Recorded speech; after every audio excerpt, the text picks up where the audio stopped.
Capítulo 4. Nosotros los agnósticos. En los capítulos anteriores has aprendido algo sobre el alcoholismo. Nuestro deseo es que hayamos establecido con claridad la diferencia entre el alcohólico y el que no lo es. Si cuando deseándolo honestamente te das cuenta de que no puedes dejarlo del todo, o si cuando bebes tienes poco control de la cantidad que tomas, probablemente eres alcohólico. Si este es el caso, tú puedes estar sufriendo de una enfermedad que solo puede ser vencida por una experiencia espiritual. A aquel que se considera ateo o agnóstico, tal experiencia le parece imposible, pero seguir siendo como es significa el desastre, especialmente si es un alcohólico de la variedad que no tiene remedio. Estar condenado a una muerte por alcoholismo o vivir sobre una base espiritual no son siempre alternativas fáciles de encarar. Pero no es tan difícil.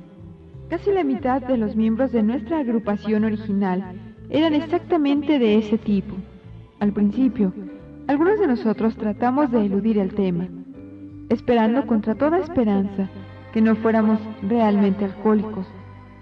Pero después de algún tiempo, tuvimos que enfrentarnos al hecho de que teníamos que encontrar una base espiritual para nuestra vida, o de otro modo, atendernos a lo que sucediera.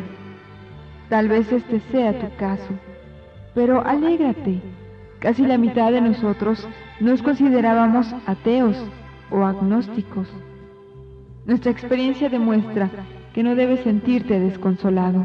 Si un mero código de moral o una mejor filosofía de la vida fueran suficientes para superar el alcoholismo, muchos de nosotros ya nos hubiéramos recuperado desde hace largo tiempo. Pero descubrimos que tales códigos y filosofías no nos salvan, por mucho empeño que pusiéramos. Podíamos desear ser morales, podíamos desear ser confortados filosóficamente. En realidad, podíamos desear todo esto con todo nuestro ahínco, pero el poder necesario no estaba ahí. Nuestros recursos humanos, bajo el mando de nuestra voluntad, no eran suficientes. Fallaban completamente. Falta de poder. Ese era nuestro dilema. Teníamos que encontrar un poder por el cual pudiéramos vivir, y tenía que ser un poder superior a nosotros mismos. Obviamente, pero ¿dónde? ¿Y cómo íbamos a encontrar ese poder? Pues bien, eso es exactamente de lo que trata este libro.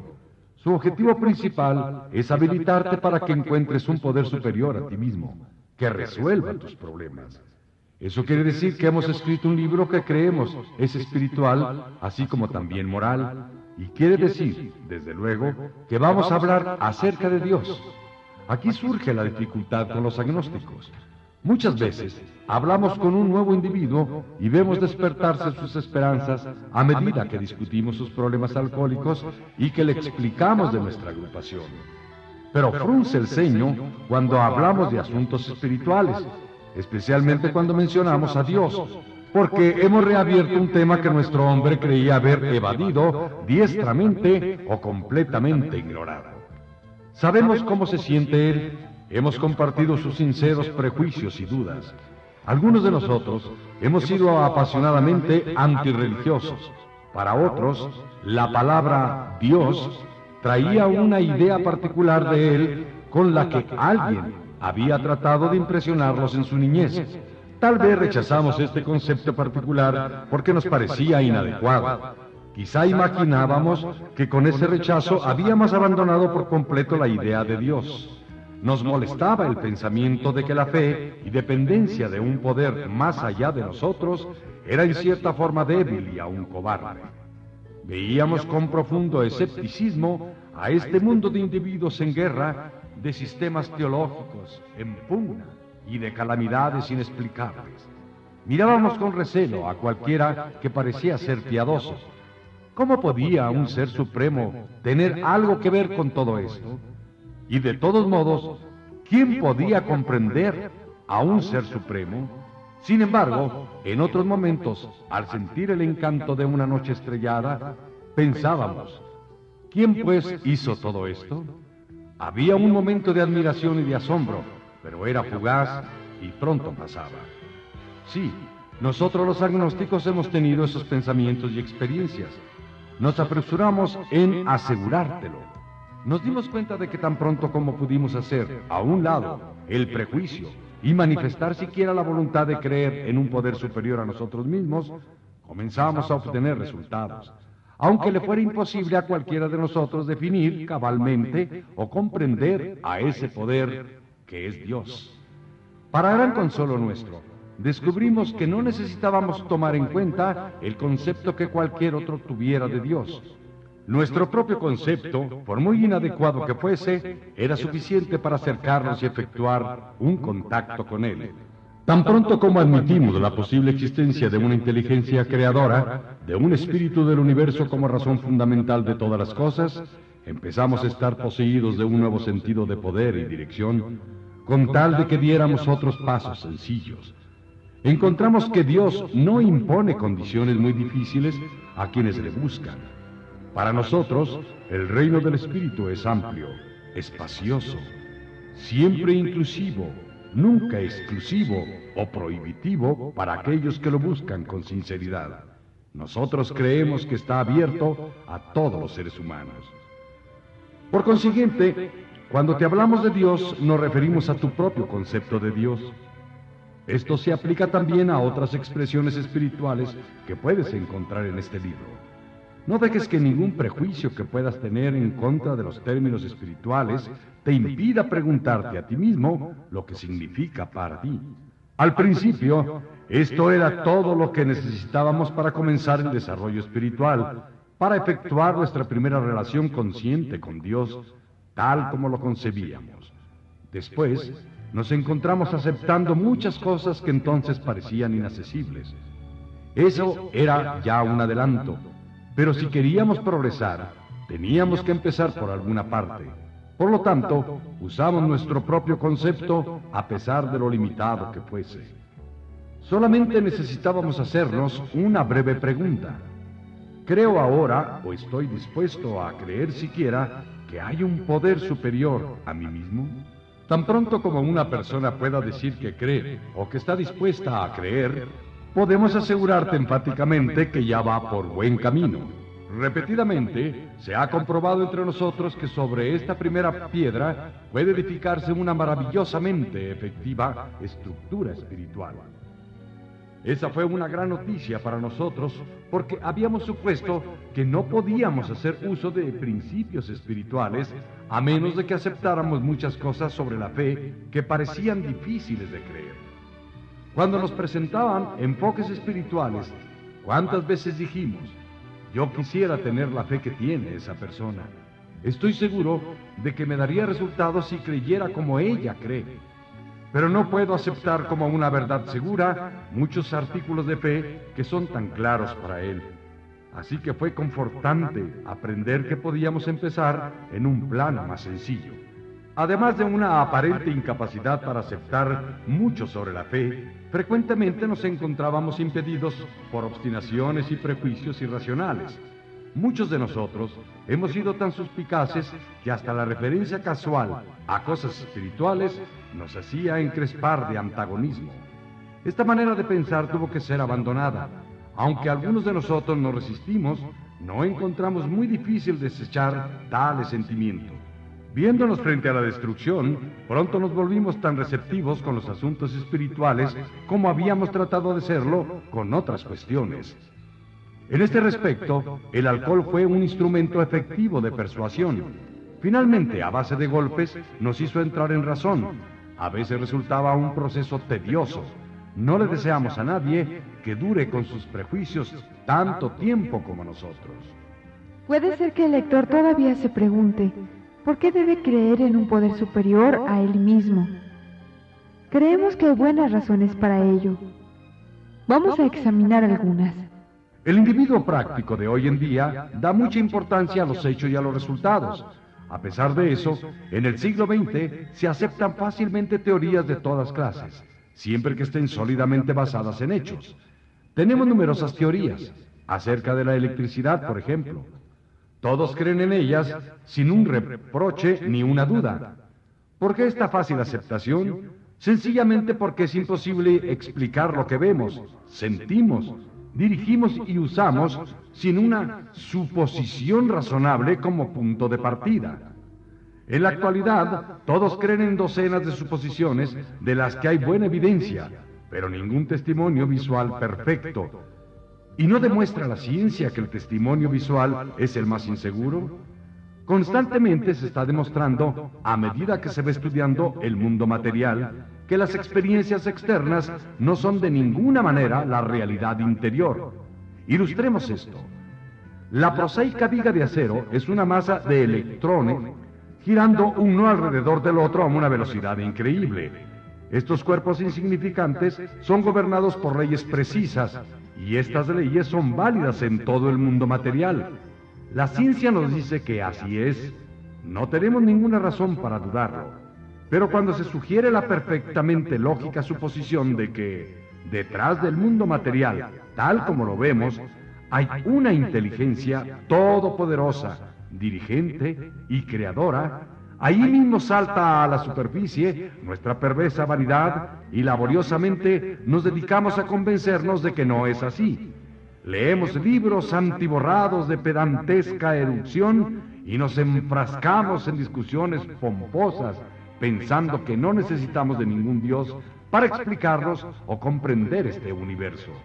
Si fuesen ciertas nuestras pretensiones, resultaría de ellas que la vida se originó de la nada, que no tiene ningún significado y que va hacia la nada.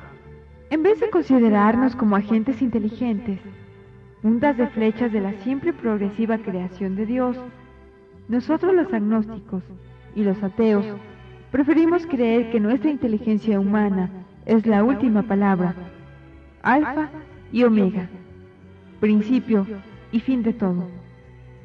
¿No parece algo vanidoso de nuestra parte? Nosotros los que recorrimos este ambiguo camino, te suplicamos que hagas a un lado los prejuicios, incluso hasta aquellos contra la religión organizada. Hemos aprendido que cualesquiera que sean las debilidades humanas de los distintos credos, esos credos han proporcionado un propósito y una dirección a millones de seres. La gente de fe tiene una idea lógica del propósito de la vida. En realidad, no teníamos absolutamente ningún concepto razonable. Nos divertíamos criticando cínicamente las creencias y prácticas espirituales en vez de observar que la gente de todas las razas, colores y credos estaba demostrando un grado de estabilidad, felicidad y utilidad que nosotros mismos debíamos haber buscado. En vez de hacerlo, mirábamos a los defectos humanos de estas personas y a veces nos basábamos en sus faltas individuales para condenarlas a todas. Hablábamos de intolerancia mientras que nosotros mismos éramos intolerantes. Se nos escapaba la belleza y la realidad del bosque porque nos distraía la fealdad de algunos de sus árboles. Nunca escuchamos con imparcialidad las cosas relativas a la parte espiritual de la vida. En nuestras historias individuales puede encontrarse una amplia variación en la forma en que cada uno de los relatores enfoca y concibe a un poder que es superior a él mismo. El que estemos de acuerdo o no con determinado enfoque o concepto parece que tiene poca importancia. La experiencia nos ha enseñado que para nuestro propósito, estos son asuntos acerca de los cuales no necesitamos preocuparnos. Son asuntos que cada individuo resuelve por sí mismo. Sin embargo, hay un asunto en el que estos hombres y mujeres están sorprendentemente de acuerdo. Cada uno de ellos han encontrado un poder superior a él mismo y ha creído en él. Este poder ha logrado en cada caso lo milagroso, lo humanamente imposible. Como lo ha expresado un célebre estadista americano, veamos el expediente. He aquí a miles de hombres y mujeres con experiencia de la vida, ciertamente. Declaran categóricamente que desde que empezaron a creer en un poder superior a ellos mismos, a tener cierta actitud hacia ese poder y hacer ciertas cosas sencillas, ha habido un cambio revolucionario en su manera de pensar y de vivir. Ante el derrumbamiento y desesperación, ante el fracaso completo de sus recursos humanos, encontraron que un poder nuevo, una paz, una felicidad y un sentido de dirección afluía en ellos. Esto le sucedió poco después de haber cumplido de todo corazón con unos cuantos sencillos requisitos. antes confundidos y desconcertados por la aparente futilidad de su existencia, demuestran las razones subyacentes por las que les resultaba difícil la vida. Dicen que porque les resultaba tan insatisfactorio vivir. Demuestran cómo se produjo el cambio en ellos.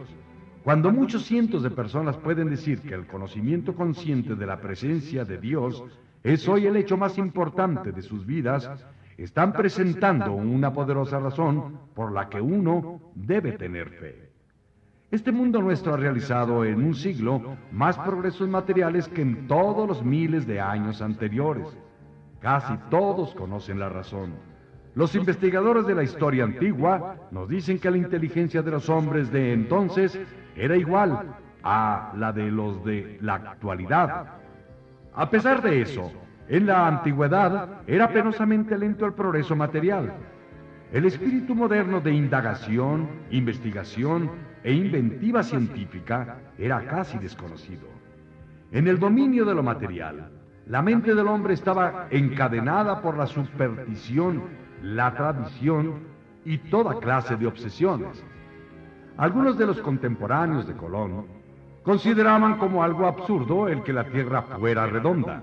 Otros estuvieron a punto de dar muerte a Galileo por sus herejías astronómicas. Nosotros nos preguntábamos lo siguiente: ¿no somos tan irrazonables y estamos tan predispuestos en contra del dominio del espíritu como lo estaban los antiguos respecto al dominio de lo material? Aún en el presente siglo, los periódicos americanos tuvieron miedo de publicar el relato del primer vuelo venturoso de los hermanos Wright. Hicieron en Kitty Hawk que habían fracasado todos los intentos de volar. No se habían hundido en el río Potomac la máquina voladora del profesor Langley. ¿No era cierto que los más grandes matemáticos habían comprobado que el hombre no podía volar nunca? ¿No había dicho la gente que Dios había reservado ese privilegio para los pájaros? Solamente 30 años después, la conquista del aire era historia antigua y los viajes en avión estaban en pleno apogeo. Pero en la mayoría de los terrenos, nuestra generación ha presenciado una completa liberación de nuestra manera de pensar. Si se le enseña a cualquier estibador un periódico en el que se informe un proyecto para llegar a la luna en un cohete, exclamará: apuesto a que lo harán, y pronto. No se caracteriza nuestra época por la facilidad con que se cambian las viejas ideas por nuevas, con que desechamos una teoría o un aparato que ya no sirve para otros que sí sirven. Tuvimos que preguntarnos por qué no aplicamos a nuestros problemas humanos esa aptitud para cambiar nuestro punto de vista. Teníamos dificultades en nuestras relaciones interpersonales. No podíamos controlar nuestra naturaleza emocional. Éramos presa de la miseria y de la desesperación. No encontrábamos un medio de vida. Teníamos la sensación de ser inútiles. Estábamos llenos de temores. Éramos infelices. Parecía que no podíamos servirles para nada a los demás. ¿No era más importante la solución básica de estos tormentos que la posibilidad de ver la noticia de un viaje a la luna? Desde luego que lo era. Cuando vimos a otros resolver sus problemas mediante una confianza sencilla en el espíritu del universo, tuvimos que dejar de dudar en el poder de Dios. Nuestras ideas no servían, pero la idea de Dios sí.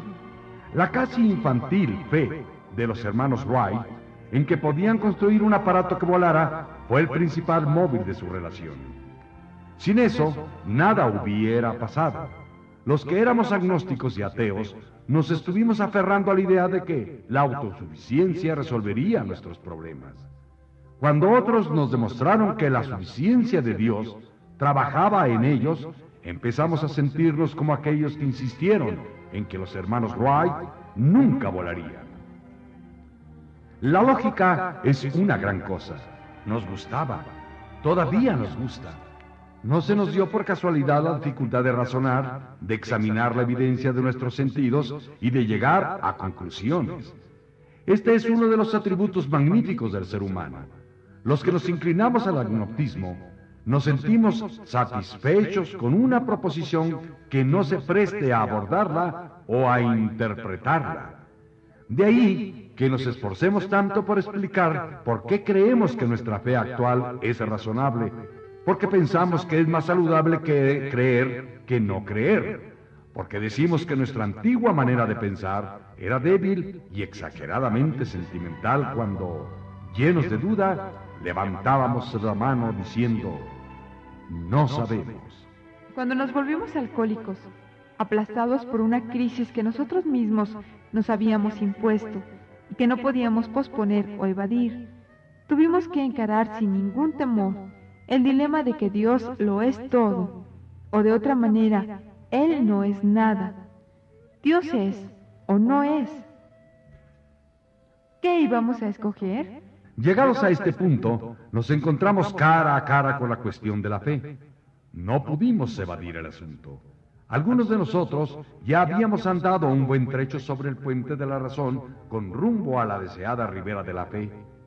El delineamiento y la promesa de la nueva tierra habían dado brillo a nuestros ojos fatigados y nuestro valor a nuestros prostrados espíritus. Manos amistosas se habían tendido para darnos la bienvenida. Estábamos agradecidos de que la razón nos hubiera llevado tan lejos. Pero de cualquier manera no podíamos bajar a tierra. Quizá en la última milla estábamos apoyándonos demasiado en la razón y no queríamos perder nuestro apoyo. Eso era natural, pero permítasenos pensarlo con un poco más de detenimiento. ¿No habríamos sido conducidos, sin saberlo, hasta donde estábamos por determinada clase de fe? Porque ¿no creíamos en nuestro propio razonamiento? ¿No teníamos confianza en nuestra propia capacidad para pensar? ¿Qué era eso? ¿Sino cierta clase de fe? Sí, habíamos tenido fe. Una fe abyecta en el Dios de la razón. Por lo tanto, descubrimos en una forma u otra que la fe había tenido que ver con todo el tiempo. También descubrimos que habíamos sido adoradores. La emoción que esto nos producía, no habíamos adorado indistintamente a personas, objetos, dinero y a nosotros mismos. Y por otra razón, y con mejor razón, no habíamos contemplado con adoración la puesta del sol, el mar o una flor. ¿Quién de nosotros no había amado a alguna persona o alguna cosa? ¿Cuánto tenía que ver con la razón para esos sentimientos, ese amor, esa adoración? Poco o nada, como pudimos ver por fin. ¿No eran estas cosas los hilos que formaban el tejido de nuestras vidas? ¿No determinaban esos sentimientos, después de todo, el curso de nuestra existencia? Era imposible decir que no teníamos capacidad para la fe, para el amor y la adoración. En una u otra forma, habíamos estado viviendo por la fe y casi por nada más. Imagínate la vida sin la fe. Si no hubiera nada más que razón pura, no sería vida. Pero creíamos en la vida. Claro que creíamos en ella. No podíamos comprobarla en el sentido en que se puede comprobar que la distancia más corta entre dos puntos es la línea recta. Pero sin embargo, allí estaba. Podíamos decir todavía que todo era más que una masa de electrones creada de la nada, sin ningún significado, girando hacia un destino que es la nada. Desde luego que no podíamos. Los mismos electrones parecían demostrar mayor inteligencia, cuando menos. Eso nos aseguraba la química. De allí que nos dimos cuenta de que la razón no lo es todo. Tampoco es la razón, es la forma en que la mayoría de nosotros la usamos. Algo de lo que no se puede depender por completo, aunque venga de las mentes más privilegiadas. ¿Y qué de los que comprobaron que el hombre jamás volaría? Sin embargo, habíamos estado viendo toda clase de vuelos. Una liberación espiritual de este mundo, gente que se elevaba por encima de sus problemas, decían que Dios hacía posibles esas cosas y nosotros solo sonreíamos. Habíamos visto la liberación espiritual, pero nos gustaba decirnos a nosotros mismos que no era verdad. En realidad, nos estábamos engañando a nosotros mismos, porque en lo más profundo de cada hombre, mujer y niño está la idea fundamental de Dios.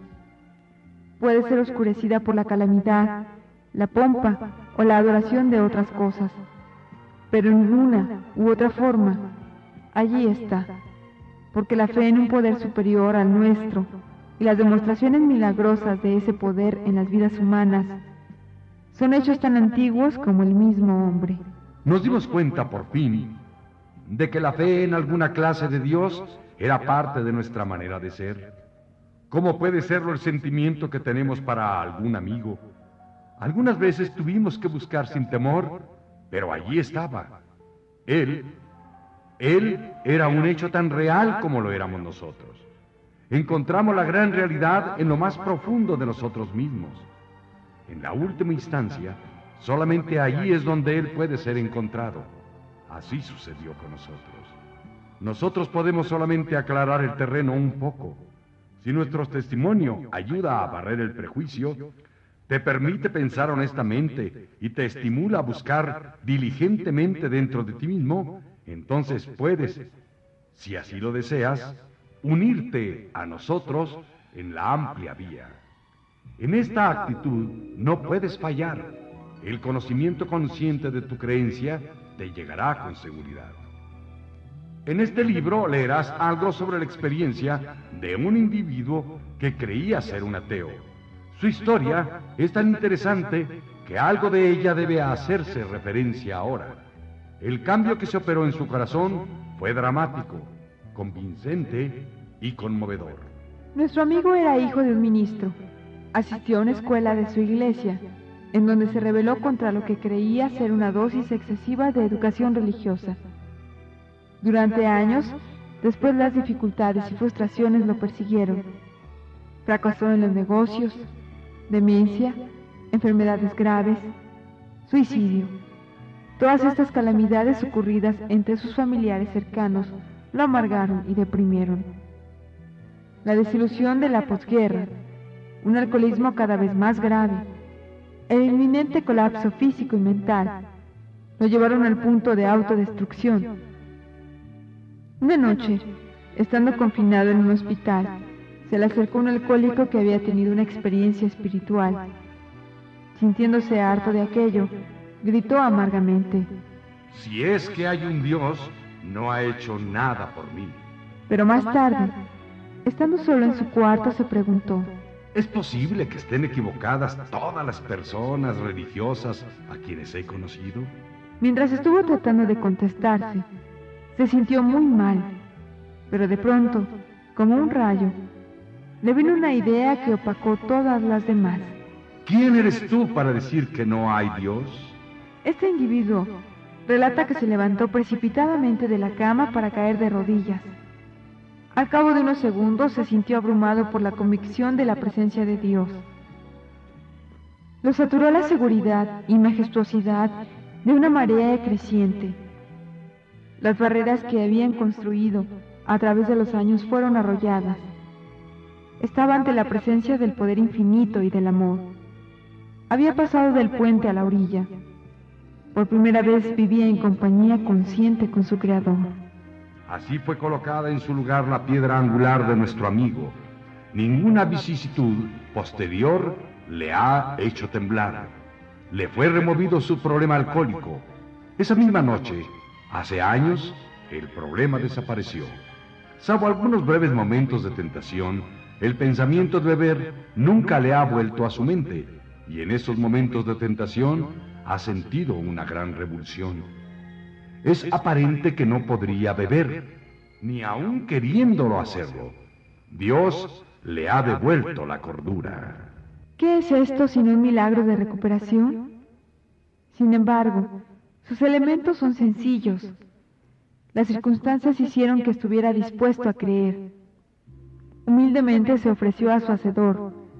Entonces supo: asimismo, Dios nos ha devuelto la cordura. Para este individuo, la revelación fue súbita. A algunos de nosotros nos llega más lentamente, pero Él ha llegado a todos los que lo han buscado honestamente.